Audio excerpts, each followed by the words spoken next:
ఎప్పుడైనా మీకు ఒంట్లో బాగుండలేదు, మీకు అంత పెద్ద అనారోగ్యం మీ ఒంట్లో ఉందన్న సంగతే మీకు తెలియదు అనుకోండి. అలా తెలియని పరిస్థితుల్లో అనుకోకుండా ఎప్పుడో హాస్పిటల్కి వెళ్తే డాక్టర్ గారు చూసి, అమ్మో మీలో చాలా తేడా ఉందండి, మీకు తెలియట్లేదు కానీ ఓసారి ఫలానా టెస్ట్ చేయించండి అని ఏదో టెస్ట్ చేసి, అయ్యా మీకు తెలియదు కానీ మీ జీవితంలో చాలా ప్రమాదకరమైన వ్యాధి లోపల పొంచి ఉన్నది అంటే, అలాంటప్పుడు ఏం చెయ్యాలి అని అడిగితే ఏం చెప్పారో తెలుసా పెద్దలు?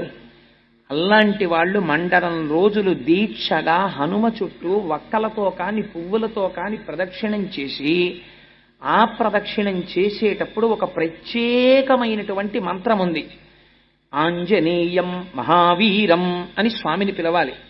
ప్రతి ప్రదక్షిణానికి కూడా ధ్వజస్తంభం దగ్గరకు కాని రాజద్వారం దగ్గరికి కాని వచ్చేటప్పటికి ఆగి స్వామి వైపుకి తిరిగి ఒక్కసారి స్వామిని ఆనామంతో పిలవాలి. ఆంజనేయం మహావీరం బ్రహ్మ విష్ణు శివాత్మకం. బ్రహ్మ విష్ణు శివుడు మూడు మూర్తులుగా కనపడేటటువంటి ముగ్గురి యొక్క తేజస్సు ఒక్కటిగా కలిగినటువంటి పరబ్రహ్మ స్వరూప బ్రహ్మ విష్ణు శివాత్మకం బాలార్క ప్రభం శాంతం.